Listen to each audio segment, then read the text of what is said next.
And welcome to Biquals. This is Cheshta and I hope you all are doing well. आज के lecture में बात करेंगे क्लास 11 की एनसीईआरटी के लास्ट चैप्टर के बारे में, जिसका नाम है chemical coordination and integration. In PDF को 2026 के लिए नीट के लिए मैंने डिज़ाइन किया था। मेरे ऐप में ये जनवरी से अवेलेबल थी, कुछ लेक्चर्स मैंने तब भी डाले थे, पर री नीट के लिए मैंने इन्हें दोबारा मॉडिफाई किया है। अब इसमें 2015 से लेकर 2026 तक जितने भी क्वेश्चंस पूछे गए थे मैंने साथ में ही कटआउट्स ऐड कर दिए। तो ये बहुत एक क्विक सोर्स होने वाला है एनसीईआरटी और पीवाईक्यू को साथ में करते हुए। लास्ट चैप्टर से लेकर फर्स्ट चैप्टर तक चलेंगे रिवर्स वे में। तो अब तक अगर चैनल को सब्सक्राइब नहीं किया है तो आप चैनल को सब्सक्राइब कर सकते हो। तो चलो बिना देरी किए अपना चैप्टर स्टार्ट करते हैं। चैप्टर का नाम है केमिकल कोऑर्डिनेशन एंड इंटीग्रेशन। देखो, लास्ट चैप्टर में ना आपने न्यूरल सिस्टम के बारे में पढ़ा था। न्यूरल सिस्टम के बारे में आपने ये पढ़ा हुआ है कि ये point two point rapid coordination provide करता है। अब ये कोऑर्डिनेशन फास्ट तो होता है पर शॉर्ट लिव्ड होता है। अब होता क्या है ना, तुम्हारी बॉडी में इतने नर्व फाइबर नहीं है कि हर एक सेल तक जा सके और सेलुलर फंक्शनिंग को कोऑर्डिनेट कर सके। तो हमें किसी ऐसे सिस्टम की ज़रूरत है जो हर एक सेल तक अपना मैसेज पहुंचा सके। तो इसके लिए हम पढ़ते हैं एंडोक्राइन सिस्टम, जिनकी सिक्रीशन होती है हार्मोन, और ये हार्मोन हर एक सेल तक जाकर अपना मैसेज पहुंचा देते हैं। कुल मिलाकर बात इतनी है कि एंडोक्राइन सिस्टम और न्यूरल सिस्टम जॉइंटली कोऑर्डिनेट करते हैं बॉडी के सारे फिजियोलॉजिकल फंक्शंस को रेगुलेट करने के लिए। तो कोई अगर आपसे एंडोक्राइन ग्लैंड या हार्मोन के बारे में पूछ ले तो आप कहना एंडोक्राइन ग्लैंड ऐसे ग्लैंड है जिनके पास डक्ट नहीं होती है, यानी कि ये डक्टलेस है। अब होता क्या है, जिन भी ग्लैंड्स के पास डक्ट होती है ना, वो अपनी सिक्रीशन को सरफेस पे सीक्रेट करते हैं, जैसे कि स्वेट ग्लैंड या ऑयल ग्लैंड। अब इनके पास डक्ट नहीं है तो ये अपनी सिक्रीशन को डायरेक्ट ब्लड में सीक्रेट करते हैं, और इनकी सिक्रीशंस जो होती हैं, जो केमिकल्स होते हैं, उनको हम हार्मोन्स कहते हैं। क्लासिकल डेफिनेशन हार्मोन्स की ये कहती है कि ये कुछ ऐसे केमिकल है जिनको एंडोक्राइन ग्लैंड ने प्रोड्यूस किया है, ये ब्लड में रिलीज हो रहे हैं और टारगेट ऑर्गन तक जाकर अपना मैसेज पहुंचा रहे हैं।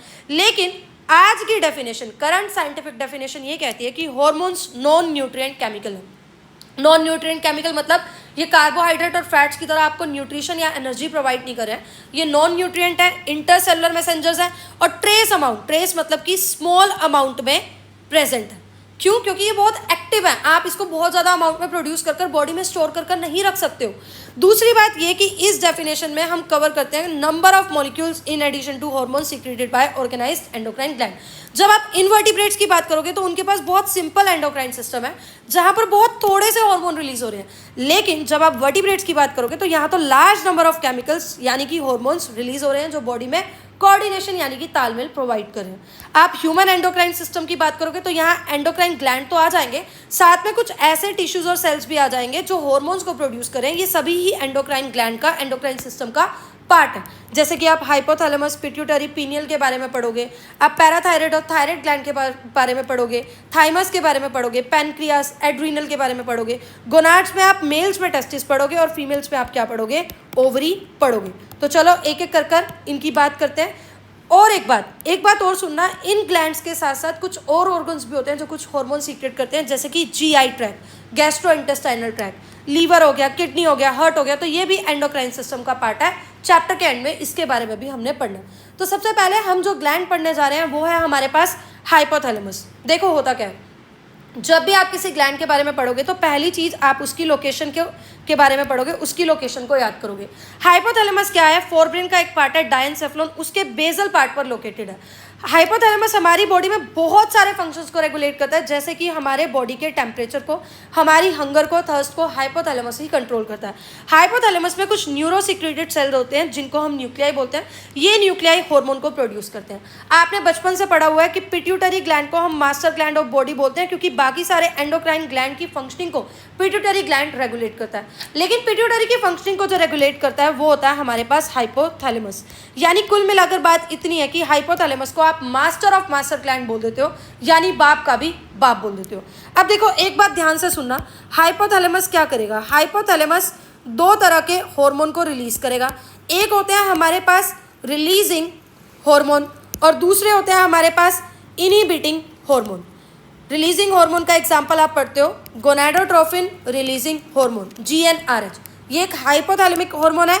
ये एक्ट करता है एंटीरियर पिट्यूटरी के ऊपर, और एंटीरियर पिट्यूटरी को बोलता है कि चल गोनाडोट्रोफिन्स को रिलीज करवा दे। गोनाडोट्रोफिन्स बोले तो LH और FSH को रिलीज करवा दे। इनहिबिटिंग हार्मोन का एग्जांपल आप पढ़ते हो सोमैटोस्टैटिन। सोमैटोस्टैटिन भी एक हाइपोथैलेमिक हार्मोन है जो कि इनहिबिटरी इन नेचर है। ये स्टोमेटोस्टैटिन एंटीरियर पिट्यूटरी, बेसिकली पिट्यूटरी के ऊपर एक्ट करेगा और क्या करेगा, ये इनिबिट करवा देगा ग्रोथ हार्मोन की सिक्रीशन को। क्लियर है ये बात? तो यही बात यहाँ पर लिखी हुई है कि ये दो तरह के हार्मोन, रिलीजिंग हार्मोन और इनिबिटिंग हार्मोन को सीक्रेट करवाता है। जैसे GnRH एक हाइपोथैलेमिक हार्मोन है, ये पिट्यूटरी ग्लैंड के ऊपर एक्ट करेगा और वहाँ से गोनाडोट्रोपिन्स यानी LH और FSH की सिंथेसिस करवा देगा। On the other hand somatostatin भी एक हाइपोथैलेमिक हार्मोन है, पर ये इनिबिट करता है किसकी, ग्रोथ हार्मोन की सिक्रीशन को। ये वाला पैराग्राफ आपको एक डायग्राम समझने के बाद समझ में आएगा, पर उससे पहले ये क्वेश्चन हम सॉल्व कर लेते हैं। इस क्वेश्चन में पूछा हुआ है कि गोनाडोट्रोपिन रिलीजिंग हार्मोन जो एक हाइपोथैलेमिक हार्मोन है जो हमें रिप्रोडक्शन के लिए ज़रूरी है, ये किस पे एक्ट करता है? तो पोस्टीरियर पिट्यूटरी पे तो ये एक्ट करता नहीं, ये तो एंटीरियर पिट्यूटरी पे एक्ट करता है और ये गोनाडोट्रोपिन यानी LH और FSH की फंक्शनिंग को रेगुलेट करता है। तो यहाँ तो LH और ऑक्सीटोसिन बोला है, ये ऑप्शन तो हो नहीं सकता, तो ऑप्शन 1 हमारे पास करेक्ट ऑप्शन है। अब इस डायग्राम को आप फटाफट से देखो। इस डायग्राम में ये जो दिया हुआ है ये हाइपोथैलेमस है। हाइपोथैलेमस में देखो कुछ न्यूरॉन्स आपको दिख रहे हैं, न्यूरोसिक्रेटरी सेल्स दिख रहे हैं जो हार्मोन को प्रोड्यूस करते हैं। अब देखो यहाँ पर एक स्टॉक है, ये एक डंडी है, इस स्टॉक को आप बोलते हो इनफंडिबुलम और इस इनफंडिबुलम के साथ कनेक्टेड है पिट्यूटरी ग्लैंड। यानी हाइपोथैलेमस से पिट्यूटरी कैसे कनेक्टेड है, एक स्टॉक के थ्रू, इनफंडिबुलम के थ्रू। अब देखो ये जो न्यूरोसिक्रेटरी सेल्स हार्मोन प्रोड्यूस कर रहे हैं ना, एंड पिट्यूटरी ग्लैंड का एक पार्ट होता है पोस्टीरियर पिट्यूटरी। तो हाइपोथैलेमस से जो हार्मोन सीक्रेट हो रहे हैं ये तो डायरेक्ट इन न्यूरॉन्स के थ्रू पोस्टीरियर पिट्यूटरी में आ जाएंगे। मतलब कहने का मतलब यह है कि पोस्टीरियर पिट्यूटरी डायरेक्ट रेगुलेशन में है किसके, हाइपोथैलेमस की। लेकिन जब आप एंटीरियर पिट्यूटरी की बात करोगे तो एंटीरियर पिट्यूटरी डायरेक्ट रेगुलेशन में नहीं है, बल्कि हाइपोथैलेमस जो हार्मोन सीक्रेट करेंगे वो एक पोर्टल सिस्टम से होते हुए एंटीरियर पिट्यूटरी में आएंगे। तो मतलब कहने का सिर्फ इतना सा है कि ये जो हार्मोन हाइपोथैलेमस रिलीज कर रहा है ये पोस्टीरियर पिट्यूटरी तक डायरेक्ट कंट्रोल में पहुंचेगा। डायरेक्ट पोस्टीरियर पिट्यूटरी जो है वो डायरेक्ट न्यूरल कंट्रोल में है हाइपोथैलेमस के। लेकिन अगर एंटीरियर पिट्यूटरी की बात करोगे तो ये हाइपोथैलेमस से पोर्टल सर्कुलेटरी सिस्टम के थ्रू कनेक्टेड है। चलें आगे, आगे देखो अगला क्वेश्चन क्या है। अब यहीं से आपने बात करनी है अगले ग्लैंड की जिसका नाम है पिट्यूटरी ग्लैंड। पिट्यूटरी ग्लैंड मतलब मास्टर ग्लैंड ऑफ बॉडी। सबसे पहली बात आप जो यहाँ पर याद रखोगे वो ये याद रखोगे कि ये एक बोनी कैविटी जिसको हम सैला टर्सिका बोलते हैं उस पर लोकेटेड है। जब आप लोकोमोशन एंड मूवमेंट वाला चैप्टर पढ़ोगे तो उसमें आप किसके बारे में पढ़ोगे, स्केलेटल सिस्टम के बारे में बात करोगे और आप क्रेनियम के बारे में पढ़ोगे। तो क्रेनियम में 8 बोन्स होती हैं, उसमें से एक बोन होती है स्फेनोइड। स्फेनोइड के पास ही एक बोनी कैविटी होती है जिसको सैला टर्सिका बोलते हैं और उसी में पिट्यूटरी ग्लैंड प्रेजेंट है। अब ये जो पिट्यूटरी ग्लैंड है ये हाइपोथैलेमस से एक स्टॉक यानी इनफंडिबुलम के थ्रू कनेक्टेड होता है। अब पिट्यूटरी ग्लैंड को आप 2 हिस्सों में डिवाइड कर सकते हो, एक एडिनो हाइपोफाइसिस और एक न्यूरो हाइपोफाइसिस। इसको आप ऐसे पढ़ोगे, ध्यान से पढ़ो। देखो हाइपोथैलेमस से एक स्टॉक के थ्रू यानी इनफंडिबुलम के थ्रू पिट्यूटरी कनेक्टेड है और इस पिट्यूटरी को आपने एनाटॉमिकली 2 हिस्सों में बांट दिया, एक एडिनो हाइपोफाइसिस और दूसरा क्या है, न्यूरो हाइपोफाइसिस। ठीक है, ये न्यूरो हाइपोफाइसिस का एक पार्ट होता है जिसको हम बोलते हैं पार्स नर्वोसा और पार्स नर्वोसा को ही आप बोल देते हो पोस्टीरियर पिट्यूटरी। पहले तो इतनी बात याद रखो। एडिनो हाइपोफाइसिस के आगे 2 पार्ट हैं, एक होता है पार्स डिस्टैलिस और दूसरा होता है पार्स इंटरमीडिया। पार्स डिस्टैलिस को ही आप बोल देते हो एंटीरियर पिट्यूटरी, जिसके बारे में आपने अभी ये पढ़ा था कि एंटीरियर पिट्यूटरी हाइपोथैलेमस से पोर्टल सिस्टम के थ्रू कनेक्टेड है और पोस्टीरियर पिट्यूटरी हाइपोथैलेमस के डायरेक्ट न्यूरल रेगुलेशन में है। ठीक है, ह्यूमंस के केस में ये पार्स डिस्टैलिस और पार्स इंटरमीडिया मर्ज्ड होते हैं और ये अलग अलग हार्मोन सीक्रेट करते हैं। जैसे pars distalis anterior pituitary number of hormone secrete करता है, अभी इसके बारे में पढ़ेंगे। पार्स इंटरमीडिया सिर्फ एक ही हार्मोन सीक्रेट करता है जिसको आप MSH बोलते हो, इसके बारे में भी अभी पढ़ोगे। पोस्टीरियर पिट्यूटरी 2 हार्मोन सीक्रेट करता है, एक होता है हमारे पास वेजोप्रेसिन, ठीक है, और दूसरा होता है हमारे पास ऑक्सीटोसिन।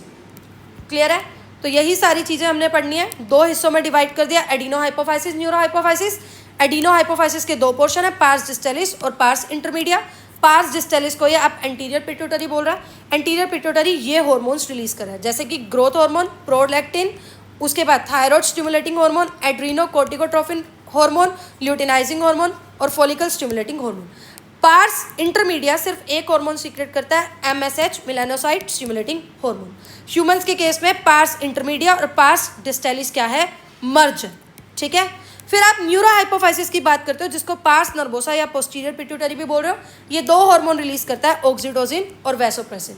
अब यहाँ पर लिखा हुआ है कि ऑक्सीटोसिन और वैसोप्रेसिन जिनको सिंथेसाइज कर रहा है हाइपोथैलेमस, और ये एक्सोनली मतलब डायरेक्ट न्यूरॉन के थ्रू न्यूरो हाइपोफाइसिस में आ रहा है। ये बात हम पहले भी बोल चुके हैं, क्योंकि जो न्यूरो हाइपोफाइसिस है यानी कि पोस्टीरियर पिट्यूटरी है वो डायरेक्ट रेगुलेशन में, डायरेक्ट न्यूरल कंट्रोल में, किसके, हाइपोथैलेमस के। अब आपने एक एक हार्मोन का फंक्शन अच्छे से पढ़ना है। सबसे पहले देखो ग्रोथ हार्मोन। ग्रोथ हार्मोन क्या है, एंटीरियर पिट्यूटरी से रिलीज करा। अगर ग्रोथ हार्मोन की ओवर सिक्रीशन हो जाए, ज़रूरत से ज़्यादा सिक्रीशन हो जाए तो जाइजेंटिज्म हो जाता है, और अगर इसकी लो सिक्रीशन हो रही है तो स्टंटेड ग्रोथ, रुकी हुई ग्रोथ हो जाती है, यानी कि ड्वार्फिज्म हो जाता है। अब देखो एक और चीज़ है, अगर एडोलेसेंस के बाद, प्यूबर्टी के बाद एक्सेस सिक्रीशन हो रही है ग्रोथ हार्मोन की, तो बॉडी में ना बहुत डिसफिगरमेंट आ जाती है, मतलब बोन्स वगैरह ज़्यादा ऐसे लार्ज सी लगती है, फेस में डिसफिगरमेंट आ जाती है, ये जो आपके लिम्स वगैरह हैं इनमें डिसफिगरमेंट आ जाती है। इस प्रॉब्लम को आप बोलते हो एक्रोमेगैली, जो हमें छोटी एज में पता नहीं चलता है, अडल्टहुड में ही पता चलता है, और इसको ज़्यादा टाइम तक अनचेक्ड ये रहे, इसकी मतलब ट्रीटमेंट वगैरह ना लिया जाए तो प्री मैच्योर डेथ भी हो सकती है, ठीक है। उसके बाद दूसरा आप पढ़ते हो प्रोलैक्टिन। प्रोलैक्टिन नाम से ही पता चल रहा है, ये मेमोरी ग्लैंड की ग्रोथ को रेगुलेट करवाता है और उनमें मिल्क की फॉर्मेशन करवाता है। फिर आता है thyroid stimulating hormone. Thyroid stimulating hormone यानी थायराइड ग्लैंड को स्टिमुलेट कर रहा है और वहाँ से थायराइड हार्मोन्स को सीक्रेट करवा रहा है। फिर आता है ACTH, एड्रीनोकोर्टिकोट्रोफिन हार्मोन। ये स्टिमुलेट करवाता है स्टेरॉइड हार्मोन यानी ग्लूकोकॉर्टिकॉइड्स की सिक्रीशन को, कहाँ से, एड्रीनल कोर्टेक्स से, डिटेल में आगे पढ़ेंगे। फिर आता है LH और FSH जो हमारी गोनेडल एक्टिविटी को स्टिमुलेट करता है, इसीलिए इनको गोनेडोट्रोफिन्स भी बोलते हैं। मेल्स में आप देखते हो जो LH है वो एक हार्मोन एंड्रोजन को सीक्रेट करवाता है, और FSH मेल्स में क्या करता है, FSH और एंड्रोजन मिलकर स्पर्मेटोजेनेसिस यानी स्पर्म की फॉर्मेशन करवाता है। फीमेल में ये जो LH है ये क्या करवाता है, ओव्यूलेशन करवाता है। देखो फीमेल में आप +2 के फर्स्ट चैप्टर में, सेकेंड चैप्टर में ह्यूमन रिप्रोडक्शन में इसके बारे में डिटेल में पढ़ोगे कि जो FSH है वो तो फॉलिकल्स को बनवा रहा है, और LH क्या करता है, फुली मैच्योर फॉलिकल यानी ग्राफियन फॉलिकल की रप्चरिंग करवाता है। आप मेंस्ट्रुअल साइकिल में इसके बारे में डिटेल में पढ़ोगे, ठीक है। उसके बाद देखो यहाँ पर हमने कुछ क्वेश्चंस करने हैं।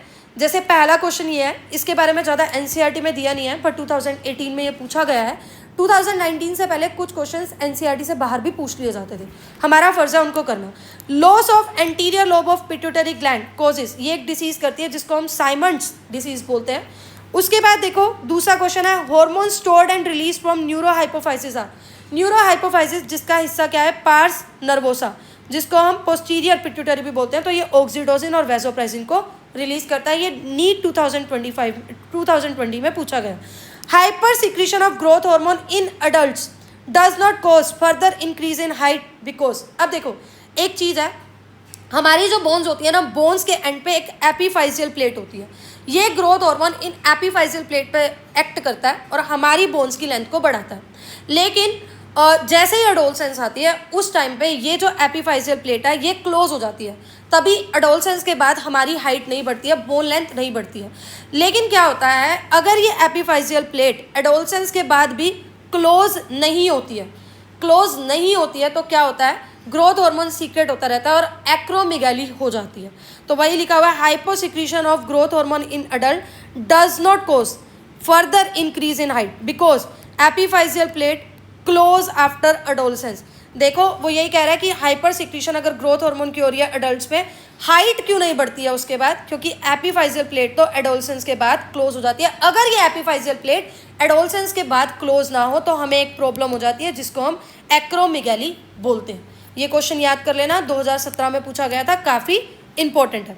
आगे चलते हैं, अगला देखो आपने पढ़ना है MSH पार्स इंटरमीडिया रिलीज कर रहा है, मेलानोसाइट स्टिमुलेटिंग हार्मोन, जो कि किस पे एक्ट कर रहा है, मेलानोसाइट्स पे एक्ट कर रहा है, यानी मेलानिन कंटेनिंग सेल्स पे एक्ट कर रहा है। मेलानिन एक ऐसा हार्मोन है जो आपकी बॉडी में पिगमेंटेशन को कंट्रोल करता है। जब हम धूप में जाते हैं तो मेलानिन एक्सेस में प्रोड्यूस होता है, तभी हमारी बॉडी जो है वो टैंड भी हो जाती है इस मेलानिन की वजह से।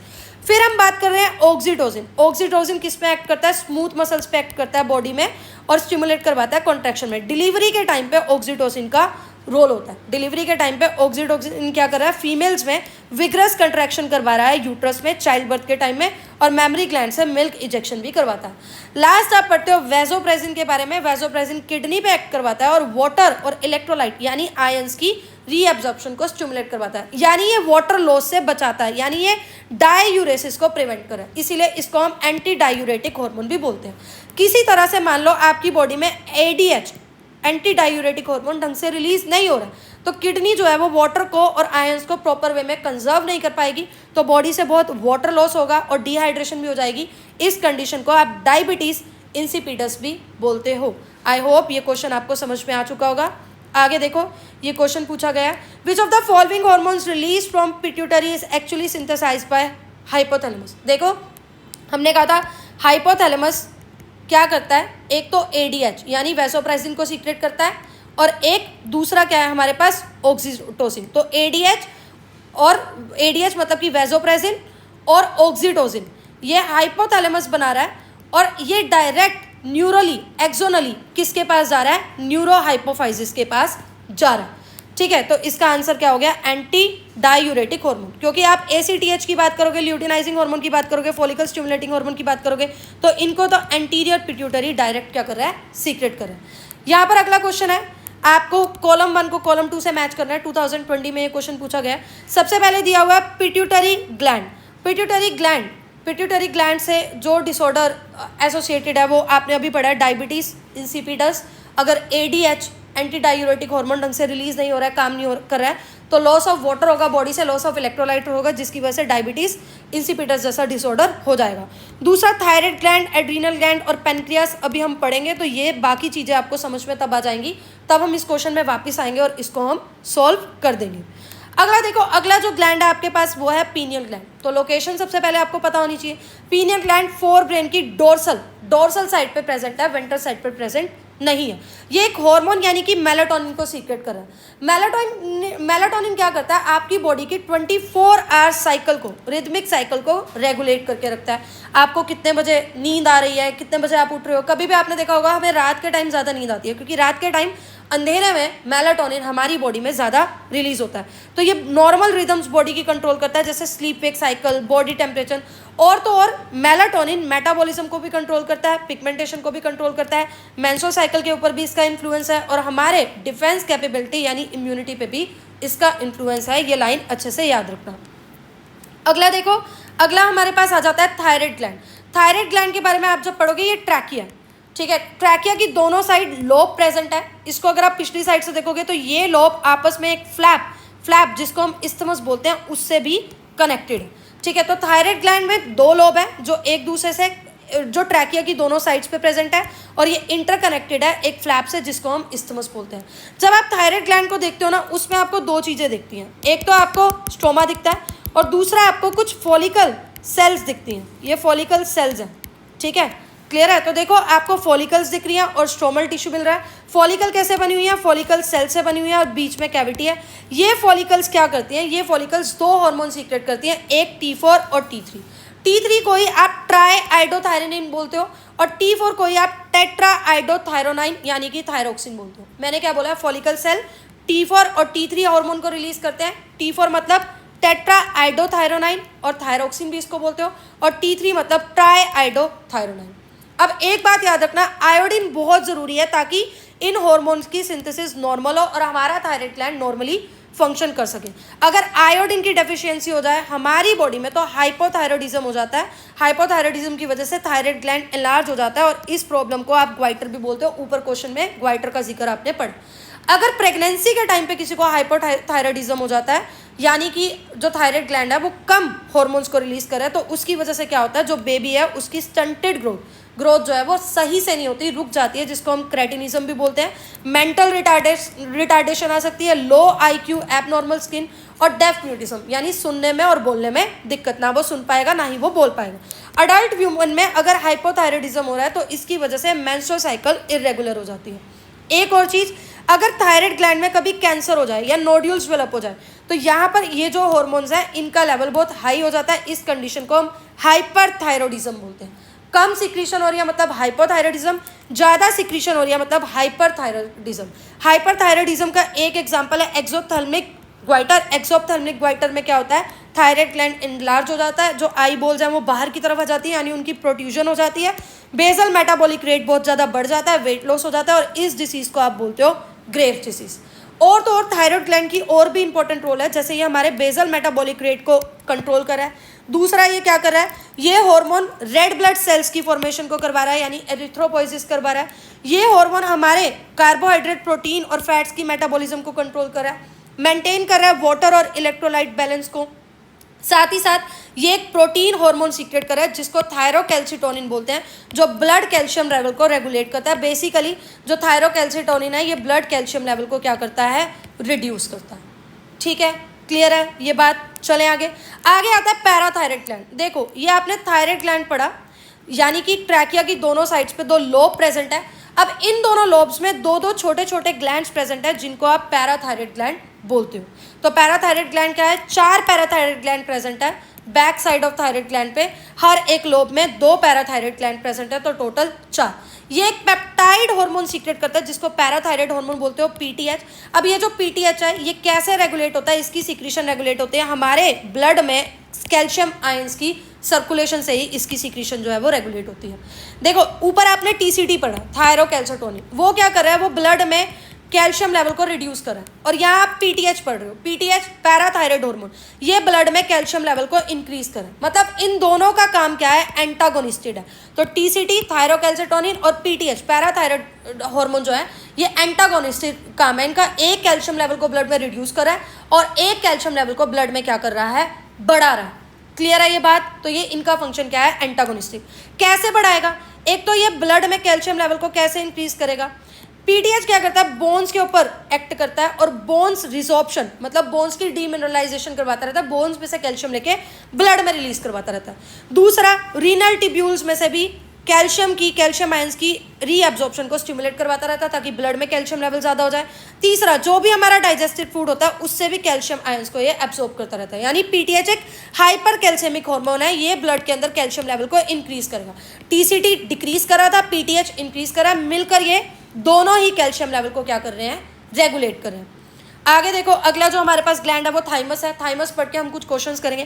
थाइमस ग्लैंड एक लोबुलर स्ट्रक्चर है जो लंग्स के बीच में प्रेजेंट है और स्टर्नम के बिहाइंड अयोटा की वेंट्रल साइड पे प्रेजेंट है। इसकी लोकेशन रट लेना, किसी भी तरह इसको रट लेना, ये क्वेश्चंस में पूछ लेते हैं। थाइमस का ना हमारे इम्यून सिस्टम की डेवलपमेंट में मेजर रोल है। थाइमस ग्लैंड एक पेप्टाइड हार्मोन सीक्रेट करता है जिसको हम थाइमोसिन बोलते हैं, और थाइमोसिन का मेजर रोल है डिफरेंशिएशन ऑफ टी लिम्फोसाइट्स में। यानी थाइमोसिन क्या कर रहा है, टी लिम्फोसाइट्स की डिफरेंशिएशन करवाना है, यानी ये सेल मीडिएटेड इम्यूनिटी हमें प्रोवाइड कर रहा है। साथ ही साथ ना ये थाइमोसिन बॉडी में, ब्लड में एंटीबायोटिक्स भी रिलीज करवाता है जिसको हम ह्यूमोरल इम्यूनिटी बोलते हैं।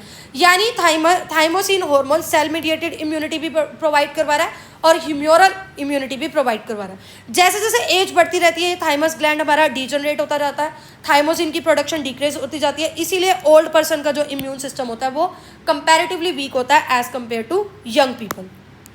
क्लियर है ये बात। चलें आगे। अब हम कुछ क्वेश्चन करते हैं। पहले तो ये क्वेश्चन जो हमने छोड़ा था, देखो पिट्यूटरी ग्लैंड।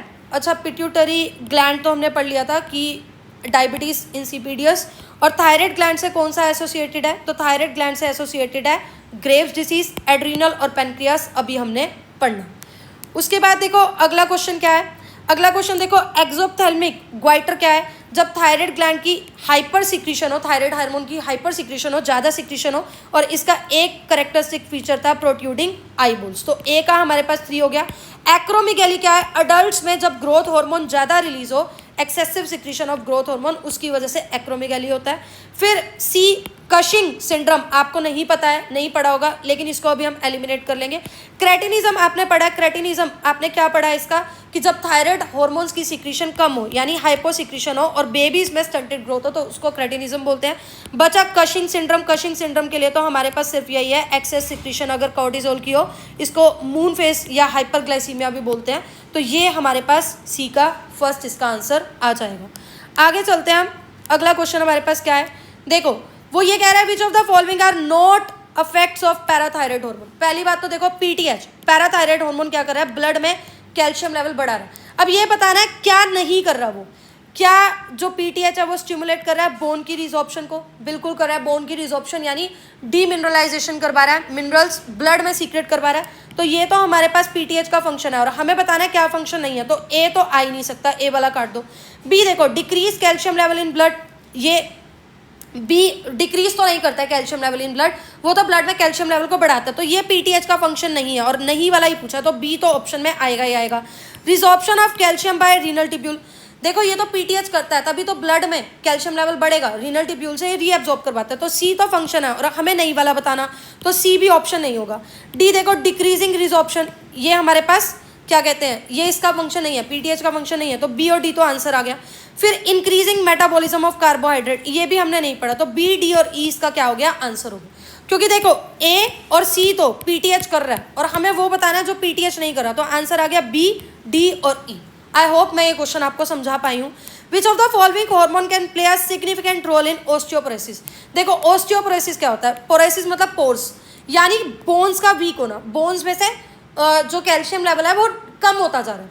अब देखो ईस्ट्रोजन जो होता है ना हमारी बॉडी में, ईस्ट्रोजन वो क्या करता है, बोन्स में कैल्शियम लेवल को मेंटेन करके रखता है, इसीलिए फीमेल्स में मेंस्ट्रुअल साइकिल जब मेनोपॉज आ जाता है, मेंस्ट्रुअल साइकिल सीज हो जाती है, तो उस टाइम पे उनकी बोन्स वीक होने लगती है क्योंकि बॉडी में ईस्ट्रोजन का अमाउंट कम हो जाता है, यानी ऑस्टियोपोरोसिस होने लगती है, तो ईस्ट्रोजन तो इसका आ ही जाएगा। और पैराथायराइड हार्मोन में भी आपने पढ़ा कि ये डीमिनरलाइजेशन करवाता है बोन्स की, यानी बोन्स में से कैल्शियम को निकालकर ब्लड में पहुंचा रहा है, तो सिग्निफिकेंट रोल ऑस्टियोपोरोसिस में, ऑस्टियोपोरोसिस मतलब बोन्स में से कैल्शियम निकलवाते जाना, बोन्स को वीक करवाते जाना, किसका काम है, ईस्ट्रोजन और पैराथायराइड का, इस पर अच्छा खासा इफेक्ट है। यहाँ पर गूगल की भी मैंने सिक्रीशन लगाई हुई है, ईस्ट्रोजन क्या करवाता है, प्रमोट करवाता है। अब देखो अगर आपको ये क्वेश्चन नहीं भी आता था तो आप एलिमिनेट कर सकते थे, जैसे प्रोलैक्टिन का तो कोई काम नहीं है, वो तो मिल्क फॉर्मेशन और मेमरी ग्लैंड डेवलपमेंट में है, तो ये तो आपने काट ही दिया। एल्डोस्टेरोन भी क्या करवा रहा है, एल्डोस्टेरोन तो वाटर और इलेक्ट्रोलाइट के बैलेंस को मेंटेन करके रख रहा है, तो वो भी नहीं होगा, तो एलिमिनेट करके भी आप ये क्वेश्चन 2018 का इजीली कर सकते थे। Which of the following are not under control of thyroid hormone, not बताना है क्या कंट्रोल में नहीं है। थायराइड हार्मोन इलेक्ट्रोलाइट और वाटर की बैलेंस की मेंटेनेंस तो करवा रहा है, तो ये तो ट्रू है, ये तो आएगा नहीं। बेसल मेटाबॉलिक रेट को भी रेगुलेट करवा रहा है। Normal rhythm of sleep wake cycle, ये तो मेलाटोनिन कर रहा था, तो ये थायराइड का तो फंक्शन नहीं है, तो सी वाला आ गया। Development of immune system, immune system में तो थाइमोसिन का काम है, थाइमस ग्लैंड का काम है, तो सी और डी तो थायराइड ग्लैंड का फंक्शन नहीं है। बाकी maintenance of water and electrolyte balance, regulation of basal metabolic rate और सपोर्ट ऑफ आरबीसी फंक्शन, ये थायराइड ग्लैंड का फंक्शन है। आगे चलते हैं, अगला हमारे पास आ जाता है एड्रीनल ग्लैंड। देखो एड्रीनल ग्लैंड के बारे में आप क्या पढ़ते हो, हमारी बॉडी में ना एक पेयर ऑफ एड्रीनल ग्लैंड है, एड्रीनल रीनल के ऊपर यानी किडनी के ऊपर प्रेजेंट है। अब एड्रीनल ग्लैंड में ना दो तरह के टिश्यू मिलते हैं, जो अंदर वाला टिश्यू है सेंटर पे जो लोकेटेड है वो मेडुला है, और जो बाहरी तरफ पे लोकेटेड है वो क्या है, कोर्टेक्स, यानी ये हमारे पास मेडुला हो गया और ये बाहर वाला हमारे पास क्या हो गया, कोर्टेक्स हो गया। ये लाइन को हम कोर्टेक्स वाला रीजन पढ़ने के बाद पढ़ेंगे, तब आपको ये ज़्यादा अच्छे से समझ में आएगी। देखो होता क्या है, पहले हम देख रहे हैं मेडुला कौन कौन से हार्मोन को सीक्रेट कर रहा है। मेडुला सीक्रेट करता है एड्रीनलिन को, जिसको आप एपिनेफ्राइन भी बोल रहे हो, और नॉन एड्रीनलिन को, जिसको आप नॉर एपिनेफ्राइन भी बोल रहे हो। और ये एड्रीनलिन और नॉर एड्रीनलिन को मिलाकर आप कैटेकोलामाइंस बोल देते हो।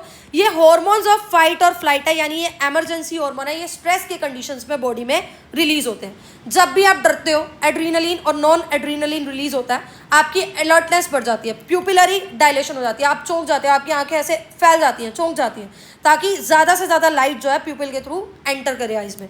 पाइलो इरेक्शन यानी कि गूज बम्स आना, ये जो हाथ वगैरह इनके हेयर्स जो हैं ये रेज हो जाते हैं। पसीने आना घबराहट में, हार्ट बीट का इंक्रीज हो जाना, हार्ट कॉन्ट्रैक्शन इंक्रीज हो जाना, ताकि बॉडी में ज़्यादा से ज़्यादा ब्लड जो है वो क्या हो, फ्लो, और ऑक्सीजन ज़्यादा से ज़्यादा सेल्स तक पहुंचे। रेट ऑफ रेस्पिरेशन बढ़ जाता है, यानी कि ऑक्सीजन कंटेंट बॉडी में बढ़े।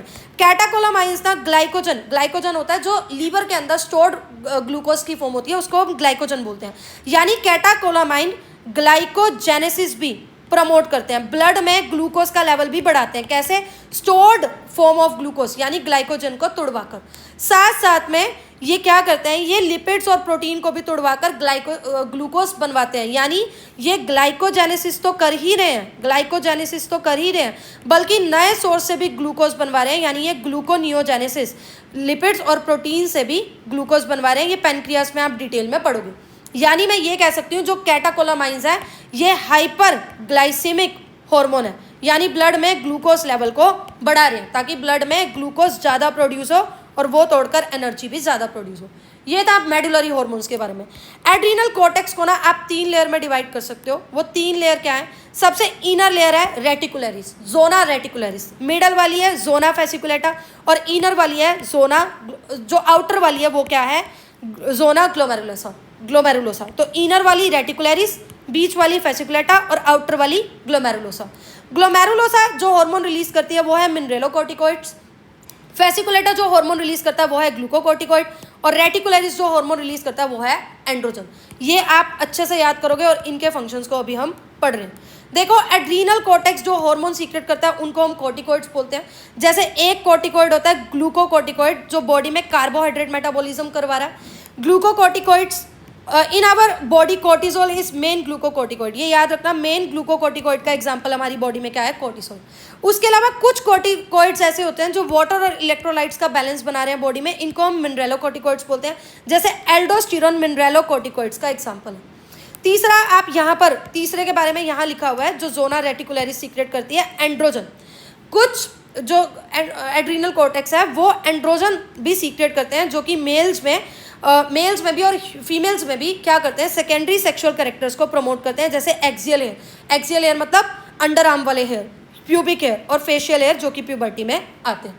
अब एक बात याद रखना, ग्लूकोकॉर्टिकॉइड्स ग्लूकोनियोजेनेसिस कर रहे हैं। ग्लूकोनियोजेनेसिस मतलब नए सोर्सेज से तुड़वा कर ग्लूकोज को बनवाना, यानी ये लिपिड्स और प्रोटीन्स को तोड़कर क्या करते हैं?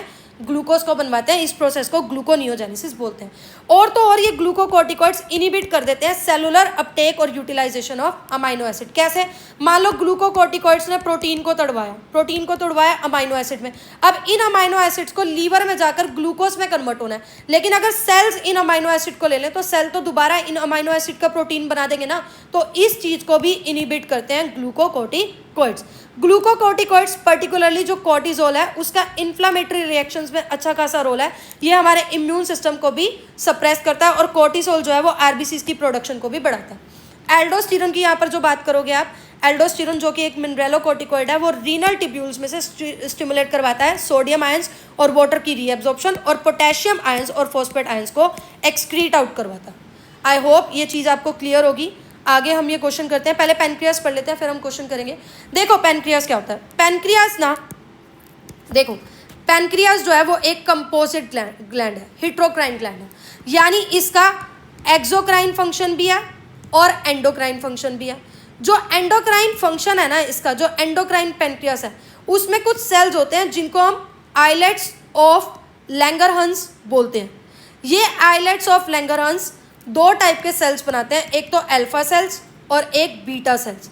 जो अल्फा सेल्स हैं वो रिलीज करेंगे एक हार्मोन ग्लूकागन और बीटा सेल्स हैं वो रिलीज करेंगे एक हार्मोन जिसको हम इंसुलिन बोलते हैं। वैसे तो ये आइल्स ऑफ लैंगरहंस जो सेल्स हैं ये 1 से 2 मिलियन इन नंबर होते हैं, लेकिन इनका साइज इतना छोटा होता है कि पूरे पैनक्रियास का ये सिर्फ 1 या 2% ही बनाते हैं। तो पैनक्रियास एक कंपोजिट ग्लैंड है जो एक्सोक्राइन और एंडोक्राइन दोनों फंक्शंस निभा रहा है। यहाँ पर कुछ सेल्स होते हैं जिनको आइल्स ऑफ लैंगरहंस बोलते हैं, ये 1 से 2 मिलियन है पर पूरे पैनक्रियास का सिर्फ 1-2% बना रहे हैं। यहाँ पर 2 सेल्स हैं, alpha cells beta cells. Alpha cells glucagon को प्रोड्यूस कर रहे हैं और बीटा सेल्स इंसुलिन को प्रोड्यूस कर रहे हैं। बहुत आराम से एक बात सुनो, देखो ग्लूकागन क्या है ना, हाइपरग्लाइसीमिक हार्मोन है, यानी ये ब्लड में ग्लूकोज लेवल को बढ़ाएगा। कैसे बढ़ाएगा? सुनो कैसे बढ़ाएगा। ब्लड में ग्लूकोज लेवल को ये ऐसे बढ़ाएगा। देखो एक चीज होती है हमारे पास ग्लाइकोजन। ग्लाइकोजन होता है लीवर में ग्लूकोज का स्टोर्ड फॉर्म, ठीक है। तो एक तो ग्लूकागोन क्या करेगा, इस ग्लाइकोजन को तुड़वाएगा, यानी कि ये करवा रहा है ग्लाइकोजिनोलाइसिस। ग्लाइकोजन ग्लूकोज की स्टोर्ड फॉर्म को तुड़वाने का काम तुड़वाएगा तो ब्लड में ग्लूकोज लेवल इंक्रीज हो जाएगा। पढ़ते हैं इसको। ग्लूकागोन एक पेप्टाइड हार्मोन है जो नॉर्मल ब्लड शुगर लेवल को मेंटेन करके रख रहा है। कैसे? क्योंकि ये हाइपरग्लाइसेमिक हार्मोन है, ब्लड में ग्लूकोज के लेवल को बढ़ाएगा। कैसे? ग्लूकागोन एक्ट कर रहा है लीवर सेल्स पे यानी हिपैटोसाइट्स पे, और ग्लाइकोजिनोलाइसिस मतलब जो स्टोर्ड फॉर्म है ग्लाइकोजन है उसको तुड़वा रहा है तो ब्लड में शुगर लेवल ग्लूकोज लेवल बढ़ रहा है, यानी ये हाइपरग्लाइसीमिया, ब्लड में शुगर लेवल इंक्रीज होना। इन एडिशन ये हार्मोन क्या कर रहा है, ये ग्लूकोनियोजेनेसिस करवा रहा है। नियोजेनेसिस नए सोर्सेज से ग्लूकोज को प्रोड्यूस करवाना, यानी लिपिड्स और प्रोटीन को भी तोड़कर ये क्या कह रहा है, ग्लूकोज को प्रोड्यूस कर दो। साथ साथ में ये ग्लूकागन क्या कर रहा है, ये सेलुलर ग्लूकोज अपटेक और यूटिलाइजेशन लेवल को रिड्यूस करे। ये सेल्स को कह रहा है कि ज़्यादा ग्लूकोज यूज नहीं करने, ताकि ब्लड में ही ग्लूकोज पड़ा रहे। तो इसी तरह से ये क्या है, एक हाइपर ग्लाइसीमिक हार्मोन, मतलब ब्लड में ग्लूकोज लेवल को बढ़ा रहा है। अब ब्लड में अगर ग्लूकोज लेवल बढ़ रहा है तो उसको घटाने का भी तरीका होगा। उसके पीछे जो हार्मोन रिस्पॉन्सिबल है उसको हम इंसुलिन बोलते हैं। इंसुलिन भी क्या है, एक पेप्टाइड हार्मोन है जो क्या कर रहा है, ग्लूकोज होम्योस्टेसिस को, ग्लूकोज को बैलेंस करके रख रहा है ब्लड में। कैसे, जो काम ग्लूकागन ने किया उससे बिल्कुल एंटागोनिस्टिक अपोजिट काम है। ग्लूकागन ने ब्लड में ग्लूकोज लेवल बढ़ाया था, ये घटाएगा। कैसे घटाएगा, ब्लड के अंदर जितना भी ग्लूकोज घूम रहा है उसको ले जाएगा लीवर में और कहेगा चलो ग्लूकोज फटाफट से ग्लाइकोजन की फॉर्म में चुपचाप से स्टोर हो जाए। दूसरा काम इंसुलिन क्या कर रहा है, हिपैटोसाइट यानी लीवर सेल्स और फैट सेल्स पे काम कर रहा है और उनको कह रहा है ब्लड में जितना भी ग्लूकोज है ना उसको तुम कंज्यूम करते रहो, ताकि ब्लड के अंदर ग्लूकोज का लेवल क्या हो जाए, कम हो जाए। यानी कुल मिलाकर ये हाइपोग्लाइसीमिक की तरह काम कर रहा है। हाइपोग्लाइसीमिक मतलब ब्लड में से ग्लूकोज लेवल को कम करना। तो बस इंसुलिन और ग्लूकागन मिलके ग्लूकोज होम्योस्टेसिस को, ग्लूकोज की बैलेंसिंग को मेंटेन करके रख रहे हैं, किसमें, ब्लड में। यानी इनका एंटागोनिस्टिक फंक्शन है। अगर किसी को प्रोलॉन्ग हाइपरग्लाइसीमिया यानी ब्लड में ग्लूकोज लेवल ज़्यादा है और इंसुलिन ढंग से काम नहीं कर रहा है इस ग्लूकोज लेवल को कम करने के लिए, तो इससे डायबिटीज़ मेलाइटस हो जाता है। यानी पेनक्रियास से जो डायबिटीज़ एसोसिएटेड है वो डायबिटीज़ मेलाइटस है। और याद करो डायबिटीज़ इंसिपिडस किससे एसोसिएटेड है, पिट्यूटरी ग्लैंड से। ये ऊपर आप पढ़ चुके हो। इसके सिम्टम्स क्या हैं डायबिटीज़ मेलाइटस के, ग्लूकोज रिलीज होगा यूरिन में और कीटोन बॉडी रिलीज होगी यूरिन में। इंसुलिन थेरेपी से यानी इंसुलिन के इंजेक्शंस को देकर इस चीज़ को क्योर किया जा सकता है। इन 2 पेजेस के क्वेश्चन अब हमने करने हैं। आ जाओ यहाँ तक हम क्वेश्चन करते हैं। अच्छा, ये लाइन हमारी रह गई थी, अगर एड्रीनल कोर्टेक्स के जो हार्मोन है वो कम प्रोड्यूस होंगे तो उससे हमें एक्यूट वीकनेस और फटीग आ जाएगा, थकावट महसूस होना, इसको हम एडिसन डिसीज बोलते हैं। तो क्वेश्चन देखो, consider the following statement regarding function of adrenal medullary hormone. 2025 में ये क्वेश्चन पूछा गया है। एड्रीनल मेडुलरी हार्मोन्स का आपने बताना है। मेडुलरी हार्मोन्स क्या कर रहा है, मेडुलरी हार्मोन्स एपिनेफ्राइन और नॉर एपिनेफ्राइन यानी एड्रीनलिन और नॉर एड्रीनलिन को रिलीज कर रहा है। तो वो तो प्यूपिलरी डायलेशन करवाते हैं, कंस्ट्रिक्शन तो नहीं करवाते। तो ए तो गलत हो गया, ए वाला ऑप्शन तो आ ही नहीं सकता। दूसरा, क्या ये हाइपरग्लाइसीमिक हार्मोन है क्योंकि ये ब्लड में ग्लूकोज लेवल को इंक्रीज करवा रहा है। मैंने बताया था क्योंकि एनर्जी की ज़्यादा रीड होती है तो ये ग्लाइकोजन वगैरह को तोड़वाता है, लिपिड्स वगैरह को तोड़वाता है, उससे भी ग्लूकोज बनाता है। तो ये हाइपरग्लाइसीमिक तो है, ब्लड में ग्लूकोज लेवल तो इंक्रीज कर। बी तो हमारे पास सही हो गया। पाइलो इरेक्शन, गूज बम्स, ये करवा रहा है, सी भी सही हो गया। हार्ट कॉन्ट्रैक्शन, हार्ट ज़्यादा से ज़्यादा ब्लड रिलीज करे, बॉडी के हर एक सेल तक ब्लड और ऑक्सीजन पहुंच पाए, तो डी भी हमारे पास क्या है, करेक्ट है। दूसरा क्वेश्चन देखो, एपिनेफ्राइन क्या है हमारे पास। एपिनेफ्राइन तो एक इमरजेंसी हार्मोन है, ए का तो 4 हो गया, तो ये आंसर तो आपको मिल गया, फिर भी बाकी हम करेंगे। थायरोक्सिन बेसल मेटाबॉलिक रेट को कंट्रोल कर रहा है, बी का 3 आ गया। ऑक्सीटोसिन स्मूथ मसल्स की कॉन्ट्रैक्ट करवा रहा है, यूट्रस को कॉन्ट्रैक्ट करवा रहा है डिलीवरी के टाइम पे, सी का 2 हो गया। और ग्लूकागन क्या कर रहा है, हाइपरग्लाइसीमिया यानी ब्लड में ग्लूकोज लेवल को बढ़वा रहा है। ये क्वेश्चन हमारा यहाँ से हो चुका है। अगला देखो, अगले क्वेश्चन में बोला हुआ है प्रोजेस्ट्रॉन आपको पता है जो ग्राफिन फॉलिकल रप्चर होती है, आप इसको सेक्सुअल ह्यूमन रिप्रोडक्शन में डिटेल में पढ़ोगे। जो बचे कुचे पार्ट होते हैं वो कॉर्पस ल्यूटियम बना देता है, कॉर्पस ल्यूटियम को मेंटेन कौन करता है, प्रोजेस्ट्रॉन करता है। ए का तो 4 आ गया, अभी आगे भी पढ़ोगे और ह्यूमन रिप्रोडक्शन में डिटेल में पढ़ोगे। रिलैक्सिन, बी का हमारे पास रिलैक्सिन कौन रिलीज करता है, ओवरी। मिलानोसाइट स्टिमुलेटिंग हार्मोन को पार्स इंटरमीडिया रिलीज कर रहा था जो कि उसका एडिनोहाइपोफाइसिस का पार्ट है। कैटेकोलामाइंस क्या है, आप एपिनेफ्राइन और नॉन एपिनेफ्राइन को मिलाकर कैटेकोलामाइंस बोलते हो जो कि एड्रीनल मेडुला द्वारा रिलीज किया जा रहा है। तो आंसर इसका क्या हो गया, बी। अगला क्वेश्चन देखो, करेक्ट स्टेटमेंट बताना है। Glucagon is associated with hypoglycaemia. क्या हाइपोग्लाइसीमिया ब्लड शुगर लेवल को कम कर रहा है, नहीं, ये तो बढ़ा रहा है, तो ये तो गलत हो गया। Insulin act on pancreatic cell और एडिपोसाइट, इंसुलिन हिपैटोसाइट पे और एडिपोसाइट पे एक्ट करता है, पैनक्रियाटिक सेल्स पे एक्ट नहीं करता, ये भी गलत हो गया। Insulin is associated with hyperglycaemia, नहीं, ये हाइपोग्लाइसीमिया करवाता है, ब्लड में शुगर लेवल को, ग्लूकोज लेवल को डिक्रीज करवाता है। ग्लूकोकॉर्टिकॉइड स्टिमुलेट ग्लूकोनियोजेनेसिस, ये आपने पढ़ा हुआ है। ग्लूकोनियोजेनेसिस मतलब लिपिड्स और प्रोटीन को तोड़वाकर ग्लूकोज की फॉर्मेशन करवाना, ये ट्रू है हमारे पास। Which of the following would help in prevention of diuresis, diuresis anti diuretic hormone क्या करता है, रीअब्जॉर्प्शन करवाता है सोडियम और वाटर को रीनल टिब्यूल्स में से, ठीक है। फिर अगला क्वेश्चन देखो, कोर्टिजोल। कोर्टिजोल क्या कर रहा है, कोर्टिजोल आपको पता है एंटी इन्फ्लामेटरी रिएक्शंस करवाता है, अभी ऊपर आपने पढ़ा था। एल्डोस्टेरोन, एल्डोस्टेरोन क्या कर रहा है, सोडियम और वाटर की रीअब्जॉर्प्शन को स्टिमुलेट करवाता है, तो बी का 3 हो गया, ए का 2 हो गया। कोलसिस्टोकाइनिन आप अभी पढ़ोगे। प्रोजेस्ट्रोन, प्रोजेस्ट्रोन क्या कर रहा है, प्रोजेस्ट्रोन स्टिमुलेट करवा रहा है formation of alveoli in mammary gland, ये ह्यूमन रिप्रोडक्शन में ज़्यादा डिटेल में आप इसके बारे में पढ़ोगे। तो ये आंसर आपको मिल गया। इवन आपको पूरे मैचेट में 1 या 2 भी पता हो ना तो आंसर आप एलिमिनेट कर कर निकाल लेते हो। क्लियर है। अगला हम पढ़ते हैं। देखो अगला जो हमारे पास टॉपिक है ना, टेस्टिस और ओवरी, मैं ये पढ़ा देती हूँ पर मैं आपको ये सजेस्ट करूंगी कि ह्यूमन रिप्रोडक्शन वाले चैप्टर में आप इनको डिटेल में पढ़ना, क्योंकि अगर आपने अब तक ह्यूमन रिप्रोडक्शन वाला चैप्टर नहीं पढ़ा ना, वैसे तो अगर आप नीट दे रहे हो तो आपने पढ़ ही लिया होगा, तो अगर आपने नहीं पढ़ा ना तो यहाँ पर ये आपको अच्छे से समझ में नहीं आएगा, वहाँ आपको ये ज़्यादा अच्छे से समझ में आएगा। तो मैं भी ये अभी पढ़ा देती हूँ पर वहाँ ज़्यादा अच्छे में समझ आएगा। तो टेस्टिस, ह्यूमन मेल्स में टेस्टिस पेयर में होती है, आउटसाइड द बॉडी एक सैक में प्रेजेंट होती है जिसको हम स्क्रोटल सैक बोलते हैं। टेस्टिस का डुअल फंक्शन है, ये प्राइमरी सेक्स ऑर्गन की तरह भी काम कर रही है और एंडोक्राइन ग्लैंड की तरह भी काम कर रही है, यानी हार्मोन्स की भी सिक्रीशन कर रही है। टेस्टिस में एक तो आप पढ़ते हो सेमिनिफेरस ट्यूब्यूल और उसके आसपास के स्पेसिस को आप इंटरस्टिशियल या स्ट्रोमल टिश्यू बोलते हो, जहाँ पर इंटरस्टिशियल सेल्स या लेडिक सेल्स पड़े होते हैं। ये लेडिक सेल्स या इंटरस्टिशियल सेल्स एक हार्मोन सीक्रेट करते हैं जिनको हम एंड्रोजन बोलते हैं। एंड्रोजन का एग्जाम्पल है टेस्टोस्टेरोन। एंड्रोजन क्या करते हैं, एक तो मेल में जो सेकेंडरी सेक्स ऑर्गन्स है, मतलब एसेसरी सेक्स ऑर्गन है, epididymis, vas deferens, seminal vesicle, prostate gland, urethra, इन सब की डेवलपमेंट में, मैचुरेशन में, फंक्शनिंग में हेल्प करते हैं। दूसरा, मेल्स में जो सेकेंडरी सेक्सुअल करेक्टर्स आते हैं जैसे फेशियल हेयर आना, एक्सिलरी हेयर आना, aggressiveness, low pitch of voice, ये सारे भी एंड्रोजन कंट्रोल करता है। एंड्रोजन स्पर्मेटोजेनेसिस भी करवाता है, यानी स्पर्म स्पर्मेटोजोआ की फॉर्मेशन भी करवाता है, और मेल्स में मेल सेक्सुअल बिहेवियर जिसको लिबिडो भी कहते हैं उसको भी कंट्रोल करता है। ओवरी की बात करोगे तो फीमेल में पेयर में ओवरी है, एब्डोमेन के दोनों साइड प्रेजेंट है। ओवरी फीमेल सेक्स ऑर्गन भी है और ये भी हार्मोन भी प्रोड्यूस कर रही है। ओवरी 2 हार्मोन प्रोड्यूस करती है, ईस्ट्रोजन और प्रोजेस्ट्रोजन। ईस्ट्रोजन क्या करता है, ओवेरियन फॉलिकल्स बनवाता है, और प्रोजेस्ट्रोजन क्या करता है, एक बॉडी बनती है कॉर्पस ल्यूटियम। जब जो ग्राफियन फॉलिकल है, मैच्योर फॉलिकल है, रप्चर हो जाता है, ओवम रिलीज हो जाता है, उसका बचा कुचा पार्ट कॉर्पस ल्यूटियम बना देता है, प्रोजेस्ट्रॉन उसको मेंटेन करके रखता है। अगर ये समझ में नहीं आया, ह्यूमन रिप्रोडक्शन में अच्छे से समझ में आ जाएगा। बाकी सेकेंडरी सेक्सुअल कैरेक्टर्स वगैरह, प्रेगनेंसी वगैरह में भी इन हार्मोन्स का रोल होता है। अगला क्वेश्चन हम पढ़ते हैं।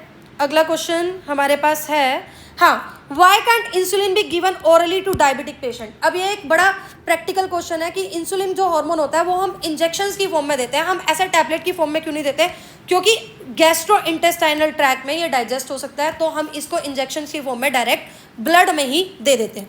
Presence of which of the following condition in urine is indicative of diabetes mellitus, ketonuria और ग्लाइकोसूरिया। कीटोन बॉडीज का यूरिन में रिलीज होना और ग्लूकोज बॉडी का रिलीज होना डायबिटीज मेलाइटस का एक सिम्टम है।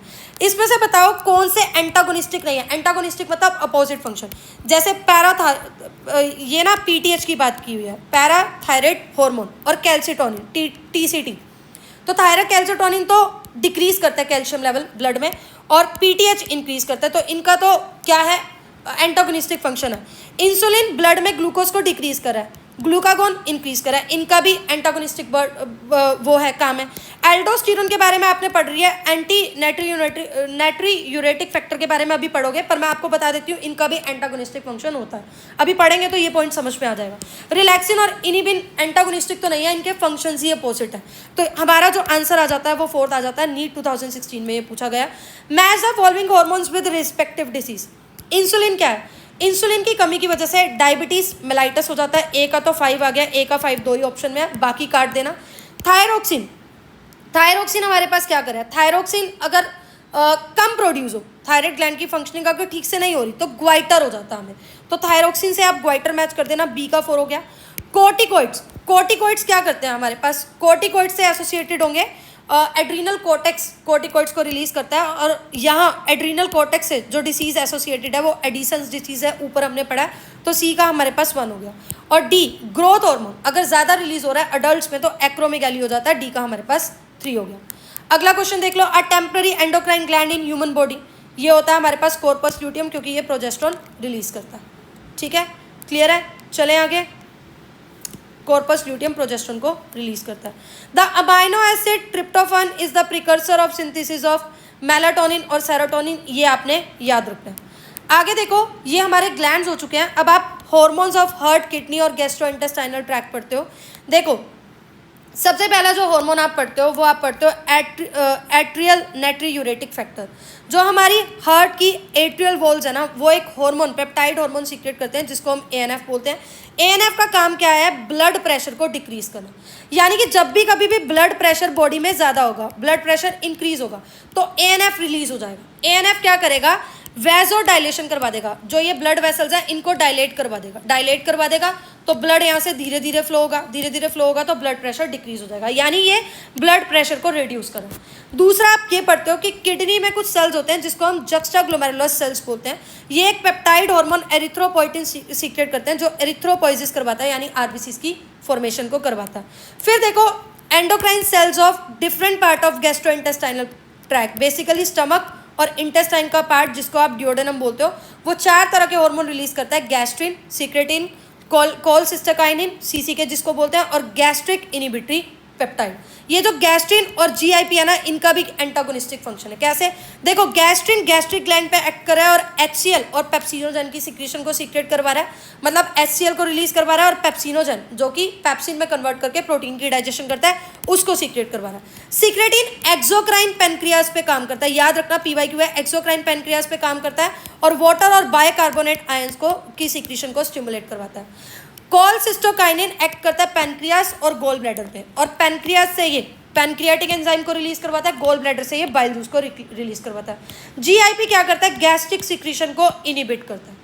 क्लियर है? ये चीज हो जाएगी। ये क्वेश्चंस करते हैं, ये क्वेश्चंस हमें दिए हुए हैं। A decrease in blood pressure volume will not cause release of. ANF कब रिलीज होता है? जब ब्लड प्रेशर इंक्रीज हो रहा है, तो ब्लड प्रेशर को डिक्रीज करने के लिए एएनएफ रिलीज होता है। तो ये तो रिलीज होगा नहीं जब ब्लड प्रेशर या ब्लड वॉल्यूम डिक्रीज में है। अब देखो, सीसीके किस पे एक्ट करता है? पैनक्रियास पे एक्ट करता है और गोल ब्लैडर पे। तो ए का तो हमारे पास क्या आ गया? पैनक्रियास। ए का 4 आ गया, बाकी 2 ऑप्शंस को आप काट सकते हो।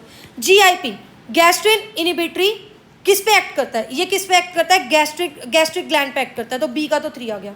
सी एएनएफ कौन रिलीज कर रहा है? हार्ट की एट्रियल वॉल्स, तो हमारे पास सी का तो क्या आ गया? 2 आ गया।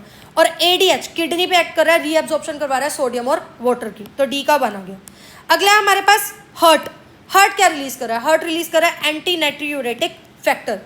किडनी क्या कर रही है? एरिथ्रोपोइटिन सीक्रेट कर रही है जो आरबीसी की फॉर्मेशन करवा रहा है। गैस्ट्रोइंटेस्टाइनल ट्रैक्ट, जीआई ट्रैक्ट क्या कर रहा है? सीक्रेटिन को रिलीज करवा रहा है। एड्रीनल कोर्टेक्स एल्डोस्टेरोन को, जो कि एक मिनरेलोकॉर्टिकॉइड्स है, उसको रिलीज करवा रहा है, जो कि वाटर और आयंस की रीएब्सॉर्प्शन करवा रहा है। क्लियर है ये क्वेश्चन? चलें आगे। अगला देखो, लास्ट हमारा जो टॉपिक है वो है मैकेनिज्म ऑफ हार्मोन एक्शन। पहली बात तो देखो, हार्मोन कैसे एक्ट करते हैं? हार्मोन रिसेप्टर से बाइंड करके एक्ट करते हैं, यानी हार्मोन रिसेप्टर से बाइंड करके एक्ट करते हैं। और ये रिसेप्टर 2 तरह के होते हैं। एक होता है मेम्ब्रेन के ऊपर ही रिसेप्टर प्रेजेंट होना, उसको हम बोलते हैं मेम्ब्रेन बाउंड रिसेप्टर। और एक होता है सेल के अंदर, न्यूक्लियस के अंदर जाकर रिसेप्टर प्रेजेंट होता है, उसको बोलते हैं इंटरसेलुलर रिसेप्टर या न्यूक्लियर रिसेप्टर। हार्मोन जब रिसेप्टर से बाइंड हो जाता है तो इसको हम बोलते हैं हार्मोन रिसेप्टर कॉम्प्लेक्स। कोई भी रिसेप्टर है वो स्पेसिफिक होता है एक सर्टेन टाइप के हार्मोन के लिए, यानी रिसेप्टर्स जो हैं वो स्पेसिफिक इन नेचर होते हैं। 4 तरह के हार्मोन आप पढ़ते हो, पेप्टाइड, पॉलीपेप्टाइड या प्रोटीन हार्मोन। इसके एग्जांपल पढ़ लेना, insulin, glucagon, pituitary hormone, hypothalamic hormone, ये याद करने हैं आपको। स्टेरॉइड्स में एग्जांपल पढ़ते हो, कोर्टिसोल, टेस्टोस्टेरोन, ईस्ट्राडायोल और प्रोजेस्टेरोन। आइडोथायरोनोइन में थायराइड हार्मोन्स की बात करते हो। अमीनो एसिड डेरिवेटिव में आप एपिनेफ्राइन की बात करते हो। यहाँ से क्वेश्चन पूछते हैं, विच of the following is not a steroid hormone? Steroid hormone कौन सा नहीं है? तो कोर्टिसोल तो है, टेस्टोस्टेरोन भी है, प्रोजेस्टेरोन भी है, ग्लूकागोन नहीं है। ग्लूकागोन नहीं है आपके पास, ग्लूकागोन तो एक पेप्टाइड हार्मोन है। Which of the following is amino acid derivative? Amino acid derivative का एग्जाम्पल एक ही दिया हुआ है, एपिनेफ्राइन। क्लियर है? अब देखो, ये मैकेनिज्म ऑफ हार्मोन एक्शन आपने पढ़ना है। एक देखो, कुछ हार्मोन, जैसे यहाँ एग्जांपल लिया हुआ है एफएसएच। अब यहाँ पर ना सेल की मेम्ब्रेन के ऊपर ही रिसेप्टर प्रेजेंट है, ये हार्मोन इस रिसेप्टर से बाइंड कर लेंगे और ये बना देंगे हार्मोन रिसेप्टर कॉम्प्लेक्स। इसको हम बोलते हैं प्राइमरी रिस्पॉन्स। ये प्राइमरी रिस्पॉन्स आगे जाके सेकेंडरी रिस्पॉन्स जनरेट करवाता है, यानी सेकेंडरी मैसेंजर्स जनरेट करवाता है। सेकेंडरी मैसेंजर्स आपके पास हो सकते हैं CAMP यानी साइक्लिक AMP, कैल्शियम आयन या IP3 को आप बोलते हो इनोसिटोल 145 ट्राइफोस्फेट, ठीक है। तो सेकेंडरी मैसेंजर्स की तरह साइक्लिक AMP, IP3 और कैल्शियम आयन काम कर सकते हैं। फिर ये टारगेट ऑर्गन तक जाते हैं, टारगेट सेल तक जाते हैं और बायोकेमिकल रिस्पॉन्स को जनरेट करवाते हैं, यानी जो भी हमें उस सेल का फंक्शन होता है उसको परफॉर्म करवाते हैं। दूसरे देखो कुछ हार्मोन होते हैं जैसे कि ईस्ट्रोजन। अब इनके जो रिसेप्टर है ना, ये सेल की मेम्ब्रेन में प्रेजेंट नहीं है, बल्कि सेल के अंदर न्यूक्लियस के अंदर इसके रिसेप्टर प्रेजेंट है, यानी इंटरसेलुलर रिसेप्टर, न्यूक्लियर रिसेप्टर।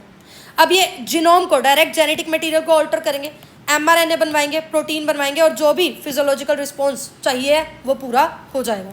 इसको इस पैराग्राफ में हम पढ़ते हैं।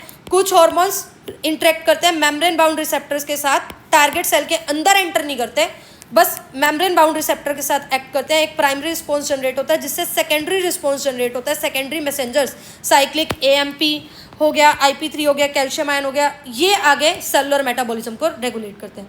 कुछ हार्मोन्स इंट्रासेलुलर रिसेप्टर्स जैसे कि स्टेरॉइड हार्मोन और आइडोथायरोनोइन, स्टेरॉइड हार्मोन और आइडोथायरोनाइंस क्या करते हैं, ये बिल्कुल इंट्रासेलुलर रिसेप्टर के साथ, न्यूक्लियस के अंदर जो रिसेप्टर्स प्रेजेंट है उनके साथ एक्ट करेंगे और डायरेक्ट जीन एक्सप्रेशन को ही रेगुलेट कर देंगे।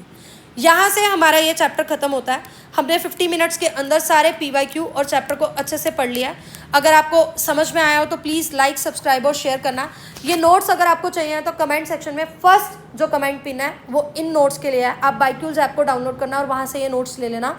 अगला चैप्टर कमेंट सेक्शन में बताना आपको कौन सा चाहिए और हमें इंस्टाग्राम और टेलीग्राम पर भी फॉलो कर लेना। Thank you so much.